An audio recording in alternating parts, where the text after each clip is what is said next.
உடனே சென்று அம்மாவை கொன்று அவள் இதயத்தை ஒரு தட்டில் வைத்து கொண்டு வருகிறார். வரும் வழியில் இடறி விழுந்து எழுகிறார். இதயத்தை காணவில்லை. தேடி வர தொலைவில் இருந்த இதயம் கேட்டதே, மகனே, உனக்கு ஏதாவது அடிபட்டிருக்கிறதா? இதுதான் அன்புள்ள அம்மாவின் குணம். இப்போது அழுது என்ன பயன்? தாயின் சிறந்த கோயில் இந்த உலகில் இல்லை. அம்மாவை விட சிறந்த கடவுள் இந்த உலகில் இல்லை. அம்மாவின் அன்பை விட சிறந்தவர்கள் இந்த உலகில் இல்லை என்பதே உறுதி. ஆனால் பணத்தை பார்க்கா பாசத்தை விற்கும் பறவை அம்மாக்கள் பரிதவிக்கிறது. பாதை ஓரங்களில் ஒரு கவிஞன் வரிகள் கண்கலங்க வைக்கிறது.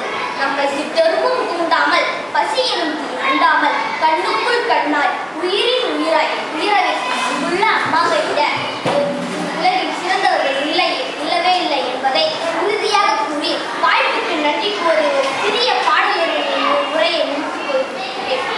பெற்றெடுத்தவளாம் அம்மா, பேச வைப்பவளாம் அம்மா, தொட்டில் கட்டி தாலாட்டி தூங்க வைப்பவளாம், தொட்டில் கட்டி தாலாட்டி தூங்க வைப்பவளாம், பால் கொடுப்பவளாம் அம்மா, பணம் கொடுப்பவளாம் அம்மா, பால் நிலவை காட்டி தோல் கொடுப்பவளாம் அம்மா, கொட்டு வைப்பவளாம் அம்மா, பூ முடிப்பவளாம் அம்மா, பள்ளிக்கு செல்லும் வரை பார்த்திருப்பவளாம் அம்மா, அழுது வரும்போது அள்ளி அள்ளி அணைப்பாளே, சிரித்து வரும்போது செல்வமே என்பாளே, கண்ணீரண்டும் காவல் கையிரண்டும் ஊஞ்சல், கண்ணீரண்டும் காவல் கையிரண்டும் ஊஞ்சல், பெற்ற